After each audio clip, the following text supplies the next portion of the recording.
education holds the key to economic growth, social transformation, modernization, and national integration. Our national policy on education aims to impart a compulsory education to all the students, irrespective of their caste, creed, or sex, up to a certain level. But before 2002, in Delhi government schools, the desired results were not being achieved, and the role of the facilitator was not satisfactory as far as the needs of the beneficiary and stakeholders of the Department of Education is concerned. Many a time, the Planning Commission pointed towards Delhi's terrible dropout levels, which were the highest in the country. The Ministry of Human Resource Development, in a ranking of states in 2005, gave Delhi the 35th position out of 35 states and union territories. The courts frequently commented on the sad state of affairs, and educationists based in Delhi spent considerable time criticizing the Department of Education. A study done by Delhi Police revealed that up to 90% of all the crime was committed by people who never completed Standard 10. The suicides by the students were on the increase. In May 2002, a new director joined the department, and during the initial exchange of pleasantries, as a prelude to delving into the finer issues, he inquired about the number of schools from his colleagues in the department. To his utter surprise, the response varied from 980 to 1050. Delving into further details was even more shocking. The lack of a systematic methodology to assess the performance of teachers, teachers' absenteeism, truancy, accountability and transparency, delay in distribution of available financial and manpower resources, the quantum of facilities available to the teacher community, poor infrastructure in the schools, the lack of state-of-the-art techniques for education, untimely training of teachers, and monitoring, etc., were found to be the serious constraints affecting the overall performance of the Delhi government schools.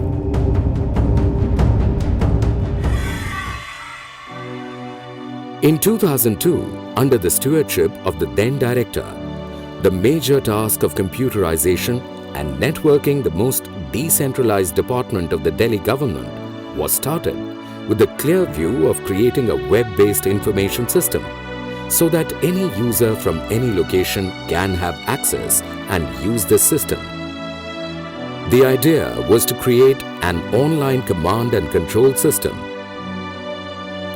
The basic infrastructure in terms of IT, like computer, an IT assistant, and a broadband connection was provided to every school or principal, and with its help, the school or the principal entered the data of the teachers and other employees of the school. Every teacher was given a unique ID, every school was given a unique ID, every student was given a unique ID. So for the first time, every teacher, every student became an identifiable individual in the entire system.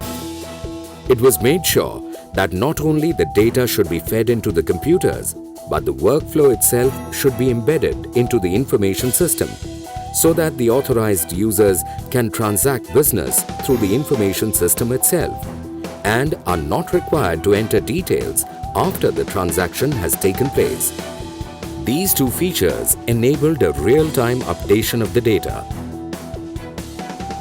It was made mandatory to use Management Information System. This ensured that the basic data of the department is always up to date. Prior to computerization, having an idea of number of schools, teachers, employees falling under the Delhi government schools was almost an impossible task. But this was not very easy. Initially, there was a lot of resistance to computerization, as is normal in any government system. There were obstacles, challenges, difficulties and grudges among some people at various levels, because the power of malpractices was going out of their hands and they were accountable to the system which they had taken for a ride earlier.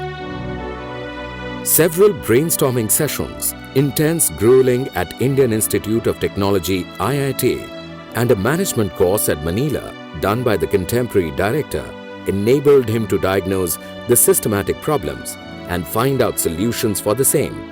But the rigors of implementation lay ahead of him, and the road ahead was strewn with immense problems such as inertia as seen in any system, resistance of employees to reform process, sagging morale of the employees concerned, lack of technical manpower to create a web-based program, lack of training of the staff, constraints of working in the government system in general, highly politicized nature of the teaching community, etc. were the other obstacles faced by the innovators. During the period from mid-2002 to January 2005, the department achieved the seemingly impossible target of computerizing and networking the biggest and the most decentralized department of the government of Delhi through personal interest, acumen and leadership of the Director of Education. One of the most important things about this initiative is that it is a product of an in-house process having an organic growth. Each part of the system started delivering perceptible results within a few days of its implementation. The online process started with the schools, then teachers, finances, students, administration, school leaving certificates, promotion of teachers, and slowly every functioning of the Delhi government schools was computerized. The initiatives related to IT taken by the department were Employee Information System, Transfer Posting Module, Finance Module, File Tracking System, Processing of Vigilance Cases, Processing of Court Cases, Maintenance of Electronic Documents, Maintenance of Annual Confidential Reports. These initiatives brought out immense improvements in the administrative efficiency, transparency, accountability, and monitoring capability of the system. As an outcome, there has been a perceptible change in both administration and academic output of the department on all the parameters upon which performance of any education system can be evaluated. There was a quantum jump in CBSE class results from 46% to 85% in a span of 5 years. The entry-level enrollment in Delhi government schools, that is Class 6, increased by 14% in the very first year of implementation of online admission. Online transfer of postings left no scope for favoritism. The discretionary power of transfers and postings was done away with, resulting in absolute transparency. Use of ITA in the process of online transfer posting resulted in better utilization of teachers in districts and zones and reduced the skew, which had resulted from more teachers being posted earlier in a convenient area.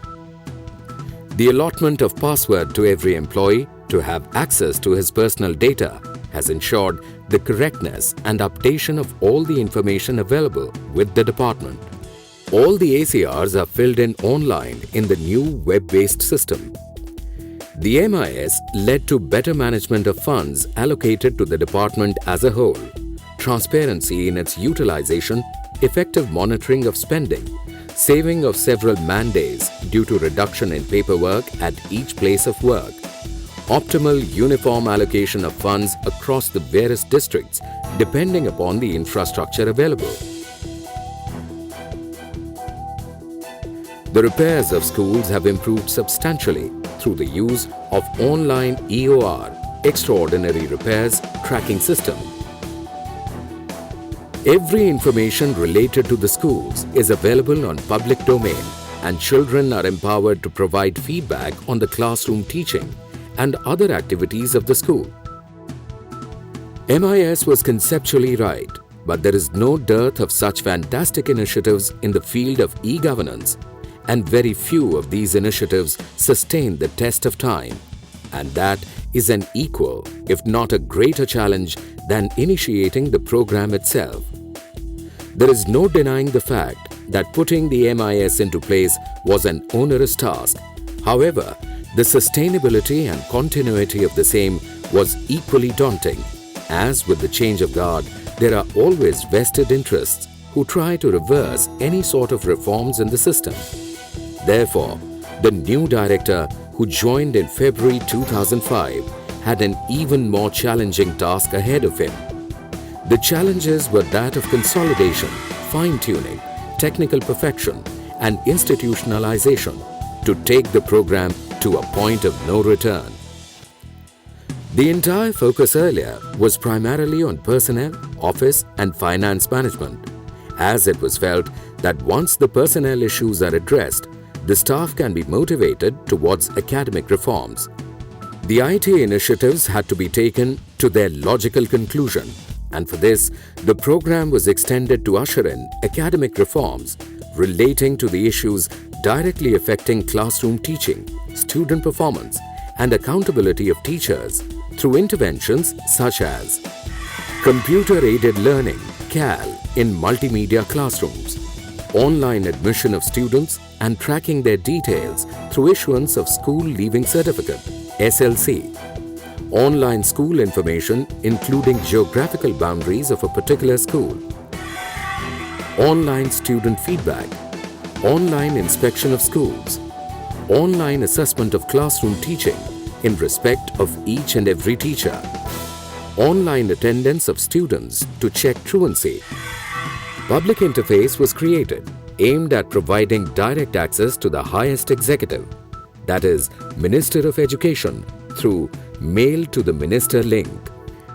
The involvement of officers at all levels of MIS development was ensured after giving due orientation. In this way, a huge capacity was built up at all the levels in the department. In all the endeavors undertaken by the department, it was ensured that officials entrusted to use the system actually own it. A good example is the development of CAL by a dedicated team of teachers, which otherwise is a field of IT experts. The IT program streamlined the system, and with the help of intensive monitoring and research, it was revealed that the maximum number of failures were in class 6 and not in the class 10. And reason found was that the students from class 5 to 6 come totally unprepared and they fail mostly. The solution was found in converting the entire syllabi of class 6 into multimedia animation. This improved the result of class 6. Gradually, the syllabi of classes 7, 8 and 9 were converted into multimedia animation. Introduction of computer-aided learning process has brought about a revolutionary change in the teaching learning process in the schools. Truancy has been reduced drastically as the multimedia lessons are very interesting and make learning a joyful experience.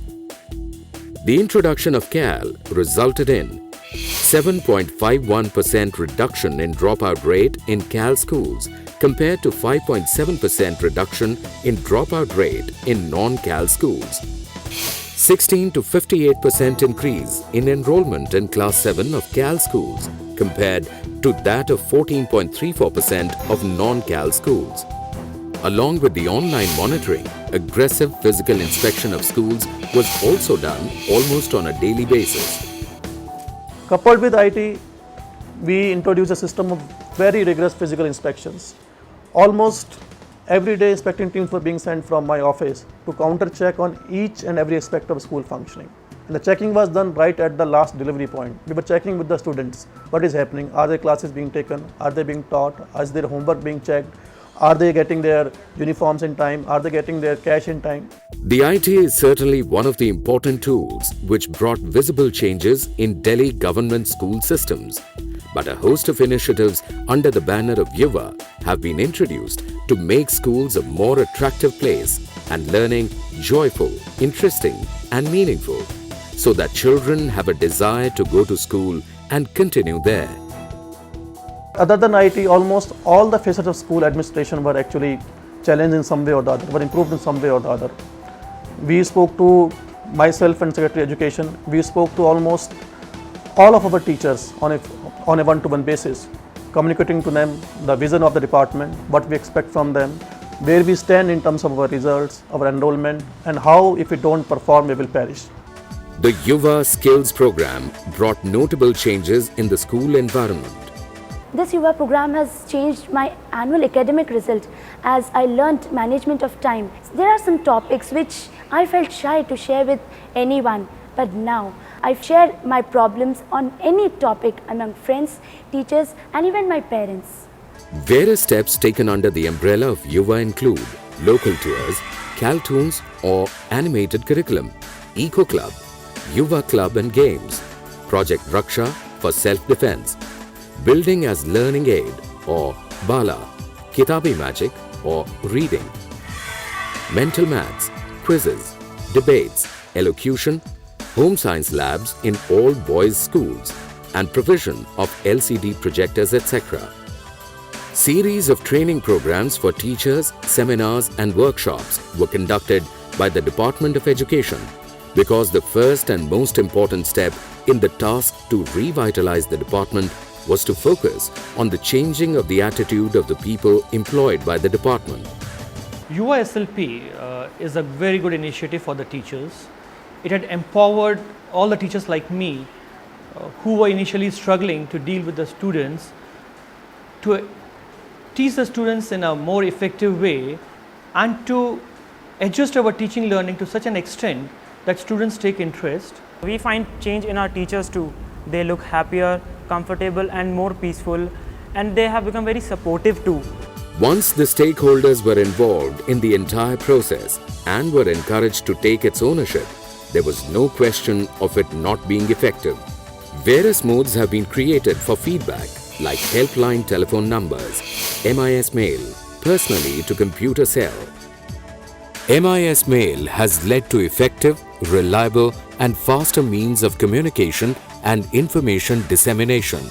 Yuva phone line was created with an aim to make students aware that counseling services are available to all school children and parents.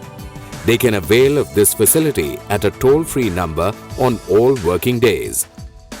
Systematic result analysis has helped assess the weaknesses of the system, both at the qualitative and quantitative levels, and helped pinpoint required micro-level interventions and macro-level course corrections. For example, one analysis showed that co-educational schools were best performers, morning shifts gave better results, girls' schools did better than boys' schools, and optimal enrollment was between 1,000 to 1,500. Resultantly, in 2005, 70 double-shift schools were merged to have 35 single-shifted morning co-educational schools. Results of the merged schools went up dramatically, almost 3 times in just 2 years, from 27.65% to 50.94% in 2006 and then to 77.02% in 2007. The gap between the pass percentage of private schools and government schools in Delhi has been substantially reduced. An objective analysis of subject-wise performance revealed that mathematics and English should be the key areas of focus. A pass mark in mathematics gives the highest possibility of overall pass percentage. Accordingly, academic training was imparted to all mathematics teachers by subject